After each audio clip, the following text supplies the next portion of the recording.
3 missing girls, no trace of them, lots of rumors, rogue letters showing up, suspects not saying much of anything, law enforcement keeping quiet about anything they might have. And to boot, what would a 50-year-old cold case be without an infamous serial killer somehow also becoming involved? My name is M. William Phelps. I'm an investigative journalist and the New York Times best-selling author of dozens of true crime books. I've dedicated the past 25 years of my life to helping families of the missing and murdered. Join me next for the final part of this special Crossing the Line with M. William Phelps, the Fort Worth 3.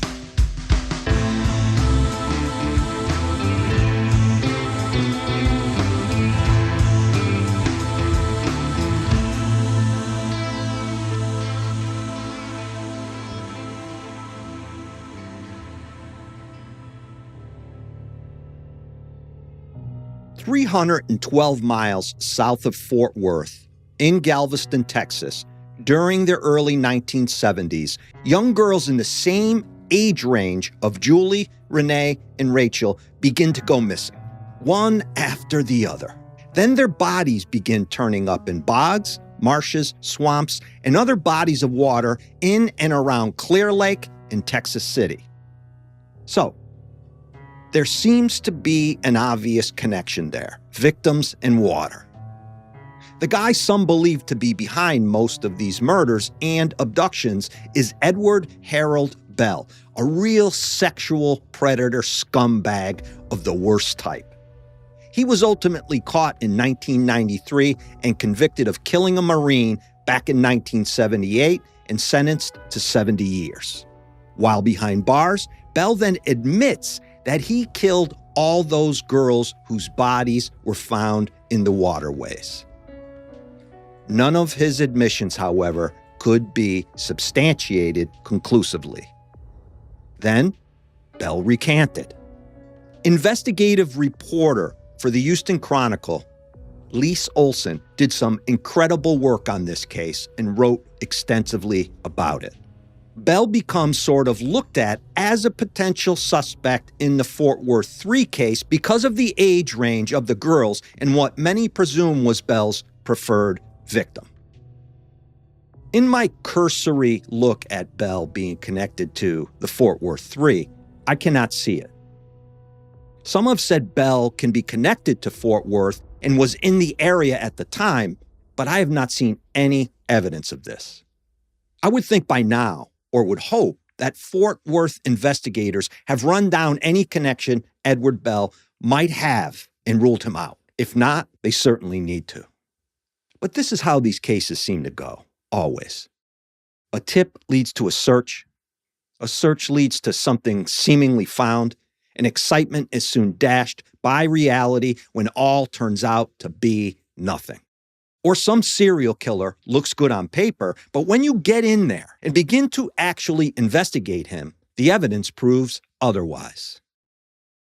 Within the Fort Worth 3 case, at one time, there seemed to be a lot of talk about cars in lakes and water. At one point in 2018, a team of divers began a search at Benbrook Lake, which is about 10 miles outside the center of Fort Worth. Benbrook is a large body of water, nearly 6 miles in total area. The tip involved several vehicles submerged in the lake, and the possibility that the girls are in one of those vehicles. I want to say that in most high-profile cases of missing kids, there is always a villain. Someone who has been chosen to be the bad guy. Someone many people focus on. Someone who doesn't say much. And also someone whose behavior seems sketchy, but only when placed under the microscope of being made a target. In this case, that person would be Rachel's husband, Tommy. I need to say I have not seen any evidence, however, that he is in any way linked to the disappearances. Several reports claim he took 2 polygraphs and he passed both of them. I asked Kelly Arnold for her take on this Benbrook Lake search. That was a very interesting turning point for me. The cars in Benbrook Lake, there's a lot of controversy over prior to them being pulled up. The father of Renee was very vocal in the fact of those cars had absolutely nothing to do with what happened. A lot of the family members always believed that there was no connection to the girls. I kind of do understand pulling them up. I don't necessarily agree with everything that happened, but if there's a possibility, why not find out for sure? Anything's possible at this point because we have no real focus. That really started with the ideology of there was a missing car. I'm not quite so sure that I believe that there's a missing car. There was a car that Tommy did have whenever he was in high school, and it was a purple Javelin. And supposedly that this purple Javelin is missing. Now, from what Tommy says is whenever he got his first wife, he bought her a Gremlin that he traded his Javelin in on the Gremlin, or he sold it to buy the Gremlin one way or the other. Now, a lot of us have dug and dug and dug, and there is not a classified ad for the Gremlin that we have found in the Fort Worth papers, but that doesn't mean he didn't trade it in. I mean, it's not unheard of, you know what I'm saying? So I don't really put a whole lot of weight into there's a missing car. So this all starts with pointing the finger back at Tommy. Yes, that was directly pointing the finger at Tommy. Yes, directly, indirectly, but yeah. So this Benbrook Lake search turns out to be a big nothing burger. For me, the letter keeps coming back up in my mind. That letter is significant. It means something. If Rachel didn't write it, which I think by this point we can pretty much say she did not, it then becomes a key piece of evidence in the case because not only is it the only actual piece of evidence they have, but it tells us that whoever sent it for a reason. I wondered if they had sent the letter out to be tested at any time recently with all of the advancements we've made in DNA technology and evidence analysis. This, Terry Mosley says, is a great question. I've been told they have. And I don't think it was just the Fort Worth police. I think the Texas Rangers did something. I don't know exactly who else looked at it. A while back, we drafted a letter to ask the Fort Worth Police Department. I can't remember the name. It's a DNA Ostrom, or they told us that if we could let them look at the DNA, if there was nothing there, they wouldn't charge us anything. If there was something there, then we would have to pay the fee to get it done. And we said, well, yeah, we'll come up with that money. But we sent a letter to the Fort Worth Police Department asking them can we do something? Is there any? They never. I've asked recently, has there been a response even? Nope, not even a response to that letter. And it was sent to the Fort Worth Police Chief, the mayor, I don't know, a lot of people. And no one's responding to us at all about it. Terry is referring to Othram Labs there. Othram is a private company. They have been instrumental in solving several high-profile and non-high-profile cases using their groundbreaking lab work, technology, and software to identify John and Jane Does and solve cold cases. They can only take on a certain amount of cases, and the cost is obviously enormous. Unfortunately, with every one of these cases I have been involved in on various levels, that law enforcement response Terry Mosley mentions is quite common. Law enforcement goes into this no response mode, and they just do not respond anymore to requests made by family. And if they do, it's the stock answer of, we're working on it. Was there any indication that these cases could be connected to any of the other cases in the area? Have you ever heard anything about that? There's been lots of speculation about serial killers, but I don't think that's my feeling is that's not what it was. What's your feeling? That mall was packed. And back then, if you see somebody grabbing 3 girls, It ain't like now, whip out your phone and start filming. People did something. And I think that if something went down where they were out in this parking lot, there were cars and people everywhere. It was 2 days before Christmas. So I think if something like that had happened, we'd know it. But there's been all these reports. They were with the security guard. They were being hustled into a van. They were this, they were that. Every one of those reports is reported by a single person and never verified and never amounted to anything. So I don't put any stock in any of those reports because lots of people have said lots of things, and a lot of it's been blatant speculation and blatant lies. People come out of the woodwork. They want their fame. And if they can get their name out there and I saw them this or that, people just coming out and they want to just blabber stuff that just a talk. Terry then makes a few important points we all need to hear and understand. There's been so much said that, there's a lot of other podcasts and things. And sometimes just basic information is totally wrong. Like how we all knew each other. We were all friends. And my family didn't know Wilson's family at all, really. They lived in a different neighborhood.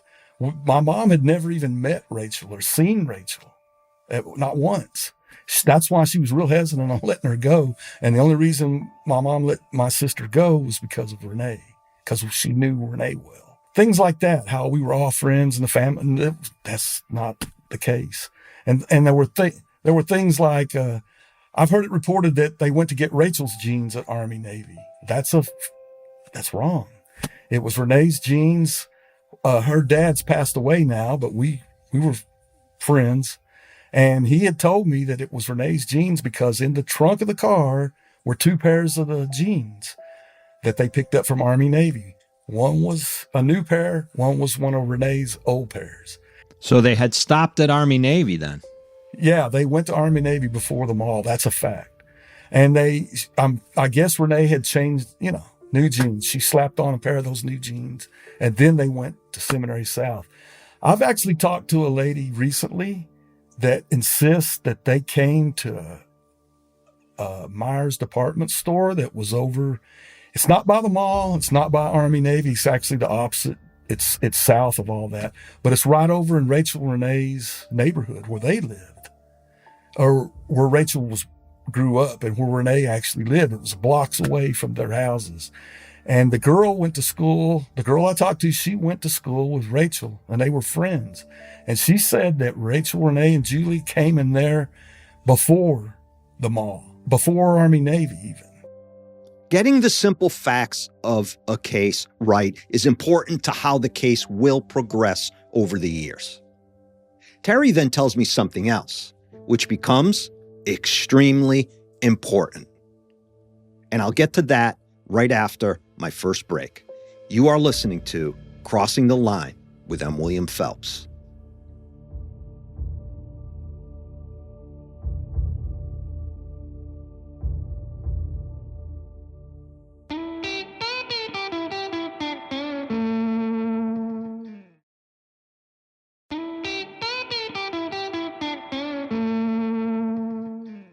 Where the girls went when they left that neighborhood is vital within establishing basic factual information and what could have happened. In talking to Terry Mosley, I got the impression he wanted to set the record straight in that regard, or at least clear up what has been widely reported as fact. If they went to that Myers store, they drove away from Army Navy. And I've insisted all these years, they drove straight from my house to Army Navy. And then from there, they went to the mall. And I'd always heard they went to Myers, but I never put any stock in it because it was another one of those things where somebody's just blabbering stuff to get their name. But I've talked to this lady recently, and she told me that the girls came in there. They actually tried to get her to go with them, which she said, y'all are crazy because I'm running the store. She said that people tried to tell me that the girls didn't leave till noon. I was there, but they still tell me, oh, they didn't leave your house till noon. And I'm like, well, I was there, and it was before noon. No, it was noon. We know that's because of this and because of that. And I'm like, but I was there. And so this girl has told me, she said she opened the Myers store and had put up a little bit of freight, and then the girls were there. So I said it was in the morning. Yeah. Before noon. Yeah. She said maybe 11 or something. And that's what I've said all along. The girls left at 10:30, 10:45, and that's the last time I saw them. But it looks like to me, if this girl's right, they drove to Myers. She described their clothing. I gave Renee a promise ring. No one's seen that ring. I had it. I bought it. I gave it to her. There was no pictures of it. There was no, I might have showed it to my mom or my sisters, but no one had really seen that ring. And that girl at that store described it perfectly, even better than I remembered it. And she said the reason why was because it was two dolphins that came up and did like this, a joined at the top, like the heads. And there were like probably glass chips on it. That's distinctive. And she said, I love dolphins. That's why I was like, oh my God. Because Renee was just got the ring that morning and was showing her. She knew Renee. They all went to Southwest High School. So unless this lady's just lying to me, like I just can't imagine somebody with a lie that well. I believe her. I believe her now. So this information then changes the timeline. Yeah. And I've told people what she's told me and that I believe her, and they told me I'm full of it. All these people have their own timelines and speculations and their theories. And if you say anything that goes against that, oh no, you're wrong. Just like I tell people when they left my house and I'm told I'm dead wrong. They didn't leave till noon or later. And I'm like, well, okay, my other sister, Janet, and that girl, Terry Ann, her grandmother took them up there. And they waited for the girls, and the girls never showed. And that was around noon. So if the girls left at noon, this is impossible what people are trying to tell me. But it doesn't seem to matter to a lot of people. They tell me I'm wrong. Another piece of this I want to point out is the toll it all takes on family members and the community. We don't often talk about this part of it because it doesn't fit into the sensationalized narrative, but it is so very important to mention. Well, there's been so much. And back then when that happened, there was a lot. My mom and I, after my dad split, my mom and I, all this happened, my mom flipped out. She lost her mind badly. And she was still having to work. I mean, she recently started working and was having to support 3 kids all of a sudden after my dad left. And so she told me when I turned 16, you got to go get a job and you've got to fully support yourself because I can't. How was the household after your sister went missing? It was just bad. My mom flipped out. Like the phone would ring and she would scream and cry and flip out, lose her mind because she was sure it was going to be bad news about my sister. And she just, I don't know, least little things would make my mom just lose it completely. And she drank a lot. My dad drank a lot. My mom drank a lot. And so she worked all day, partied all evening, all night. And so me and my 11-year-old sister were just kind of fending for ourselves. She did feed my sister and didn't charge her money to live in the house, but I had to go get a job and I had to pay rent, utilities, anything I needed money-wise, I had to supply. Clothes, school clothes, everything from the time I turned 16. That made things a little difficult, but my mom was never around. Like, she just eventually said, the heck with it. And my sister, she's only 11. I know for sure there was a little mom and pop grocery store by her house. I know for sure she was at 12. She started working down there, and she was selling cigarettes and beer and cold drinks and whatever, just like anybody else. And I know she was 12 years old. How did it change the neighborhood? Changed everything really for a lot of people because you lock your door then. You don't let your kids go anywhere. You keep your eye on them. Nobody did that at that time. Like, you could just run wild. It was a punishment to stay at home in the house. That was punishment. Get out of the house. You didn't have to be told. You got up and I'm leaving, and you'd be gone doing your thing. I did all kinds of things my parents never knew about because I could be gone the entire day. You got the whole day to deal with. You can do just a lot of different things. So after that, my mom I don't know. Like I say, everybody tightened up the screws on people, but my mom didn't, because she just kind of gave up. I don't think she wanted to be a mom anymore. And I ran wild. I mean, I was paying my way. I did whatever I wanted, whenever I wanted, however I wanted. My sister didn't quite, but I had to look out for her too. And but back then, you're 12 or whatever, your parents would leave you alone. There was nothing to go and leave a 12-year-old at home alone. Parents didn't think twice about it until all that happened. I've had thousands, I imagine, of people tell me that once that happened, they couldn't go to the mall anymore. My parents wouldn't let me do anything. They watched me like a hawk. And I've had so many people tell me that after this happened, that things changed for them as far as running around. They didn't get to do it anymore. So it changed a lot of people's lives, I think, in that way.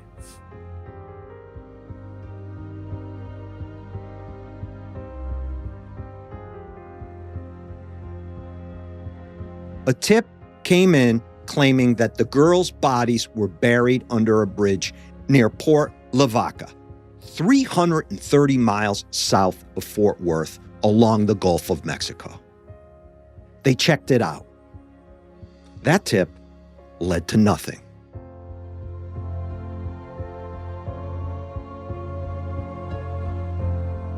Let's take our final break here and come right back.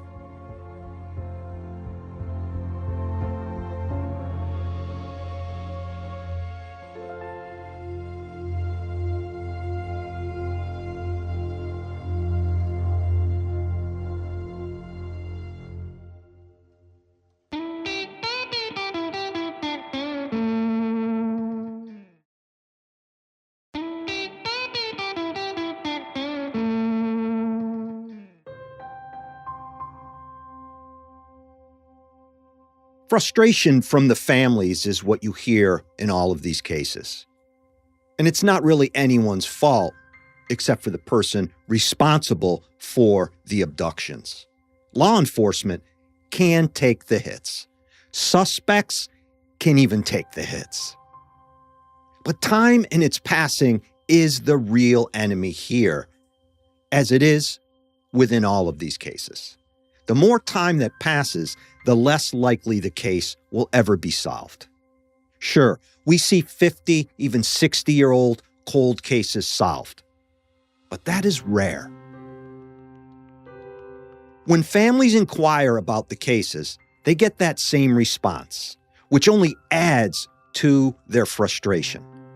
It's an open investigation, and we cannot comment on specifics. That's kind of the pad response families always get. After 40, 50 years, it's not going to hurt to allow all of the information, within reason, out into the public domain. Hell, it might even help. No reason to name names, of course, but any information that could ease families' tension a bit, I think, at least they should know. Sandra Harcum, Julie's aunt, who worked in law enforcement, has some rather straightforward opinions about all of this and general concerns with this case and where it is today. As for the open investigation excuse, Sandra says, it's an open investigation, but yet it's a cold case. That's kind of an oxymoron. It's just another way of, we're not working on it, but we're not telling you anything. Now, I do have a pretty good report with the sergeant of that cold case unit. I don't know how good it is now because a lot of the missing families of missing people and murdered people, we kind of had a setting with Channel 5 who did kind of an expose on the cold case unit there, how they just had one detective and one part-time detective and over 1,000 cases. So I don't know how I haven't talked to him since then, if he's going to even talk to me, but I could call him and if he didn't answer, he would call me back. And he did one time say something about, well, you just haven't seen our cold case storage. And I said, well, I'm not doing anything right now. I'll be there. So I went and he showed me. I took pictures of the boxes of the girls' cases. I think there were like 5 of them. But also the letter. That letter has been on the internet. It's been on the news. It's been in the paper. I asked them one time, I said, do y'all still have that letter? Oh, yeah, we've got it. And I said, well, can I see it? No, you can't see it. And I said, well, you go and take a picture of it and send it to me with something that has today's date on it. They never did. And I'm scared to death they have lost that letter, because working in records, they do, where they go in and get rid of all the cases, kind of to clean house, you might say. And I'm scared to death that somebody that doesn't know what they're doing has gotten rid of that letter. Because when I left Haltom City, they hired a girl that went in and got rid of so much stuff that she shouldn't have got rid of. And I'm scared to death they've gotten rid of that letter, and that's all we have is that letter. This case seems like there should be an answer by now. I wondered if Kelly Arnold had any thoughts about that. What do you think the biggest blockade is in getting some answers to this case and your cousin? 1, we have no bodies. That's our biggest issue. 2, there was no evidence collected in the very beginning outside of the letter. The letter is, to my knowledge, there may be more. I don't know. It's possible. But to my knowledge, the letter is the only piece of hard physical evidence there is in this case. And at this time, there's not enough DNA to create a CODIS profile. So that is really against us. Now, Othram Lab, they can do this sequencing. They have the technology, 100%. I have 100% faith in their ability to identify whose DNA is on. I would like to know the seal, the stamp, and then if there are any profiles outside of the people, and that letter was passed around. So it would have to be outside of the people who were there to physically touch it that day. Could it be one of the girls?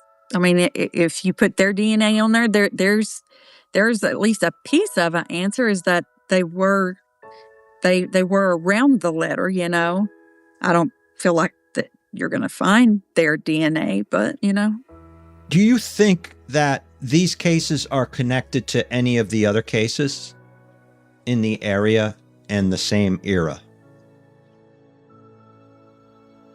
Deep in my heart, I don't.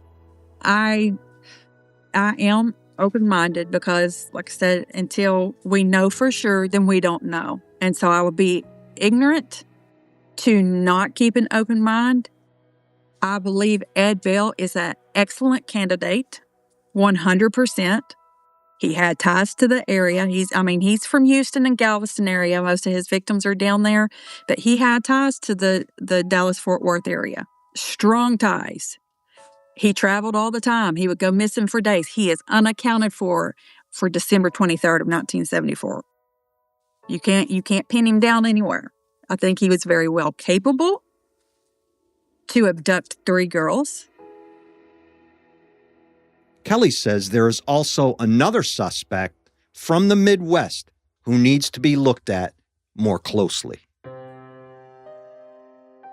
I just learned about another man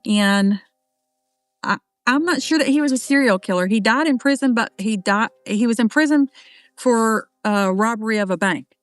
But they just identified his DNA on abducting 3 girls from the area that he was in. He abducted 3 girls up there. He took them out to a cornfield and he stabbed them all, like, repeatedly. Like, I don't know how any of them survived, but all 3 of them survived. I'm positive he did not expect them to survive. The 3 girls walking down the road, hitchhiking to get to where they wanted to go, the infamous 70s story. And it was in 73. And there's no door handle on his car door on the inside. They didn't realize that until it's too late, of course. And the reason why those girls survived is 100% sheer adrenaline and determination. And they were about the same age. They were 14 and 9 or 8. Sad, sad, sad story.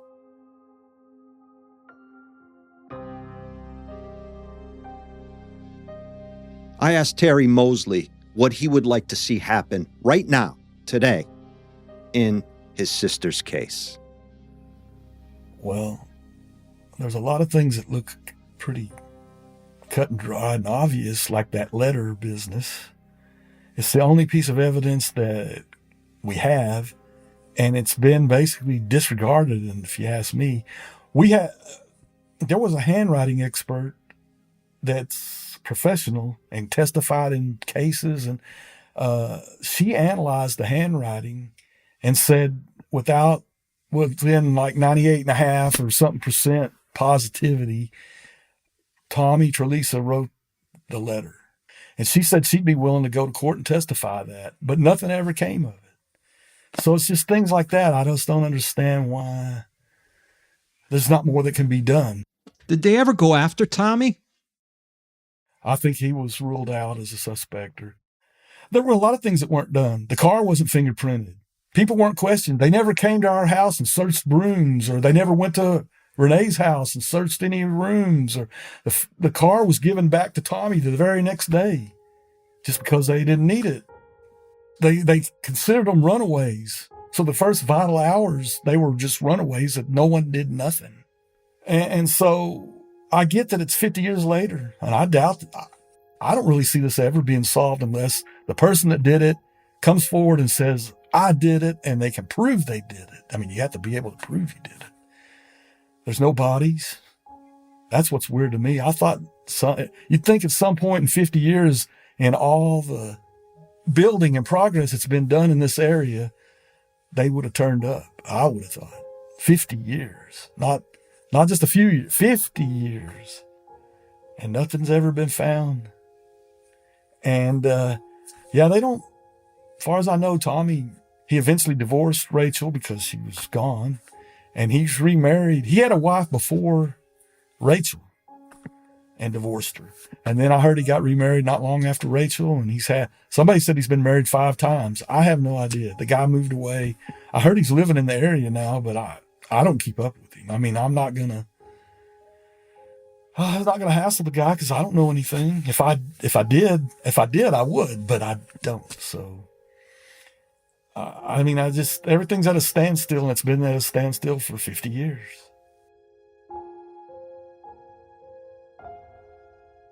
It makes sense that somebody came to the mall that they knew, probably didn't know Julie. Julie didn't know any of these people. Probably came to the mall, and Rachel knew them, or Renee knew them, or both of them knew them. Somebody they were comfortable with and said, come on, let's go, whatever. And so there was no big fight they got in the car and drove away. And I'd also heard that the car may have been planted at the mall, like the Oldsmobile. They said, how do they know something didn't happen elsewhere? And the car was dumped there. Who knows?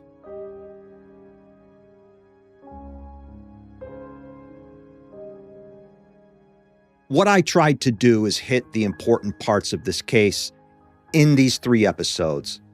But I will say, there is so much more to it all. I could devote an entire series to the case. I think there are answers to be found with the right amount of investigative work and determination. My heart goes out to these families. I want them to have answers. They deserve more than they have been given. It's been 52 years, for crying out loud. I am told a very competent, independent producer is working on a documentary about the case and has developed a lot of new information. So that sounds positive and promising, though I cannot vouch for the authenticity of that either.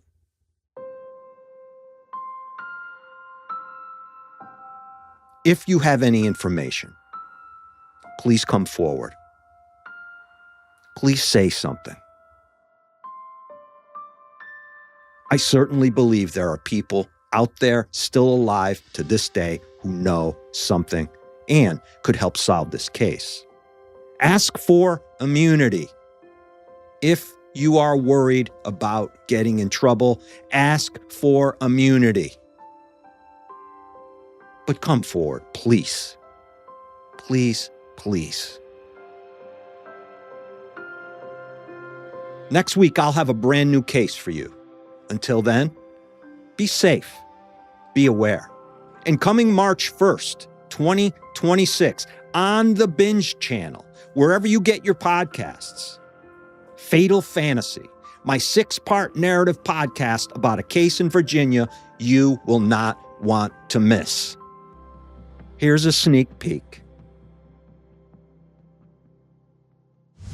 Every human being fantasizes, maybe imagines hitting the lotto, possibly finding that lover they've always dreamt of, or perhaps carrying out a diabolical murder in the most brutal way imaginable. Dr. Schwartz was face down in a pool of blood. A renowned scientist killed in a murderous frenzy. A very gruesome and disturbing scene. Persons of interest, obsessed with role-playing and the occult. And at the center of it all, a twisted leader called the Lord of Chaos, and a killer hiding behind a mask of sanity. We're here now. I can smell blood. From Sony Music Entertainment and M. William Phelps, LLC, this is Fatal Fantasy, coming March 1st to the Binge. Listen wherever you get your podcasts.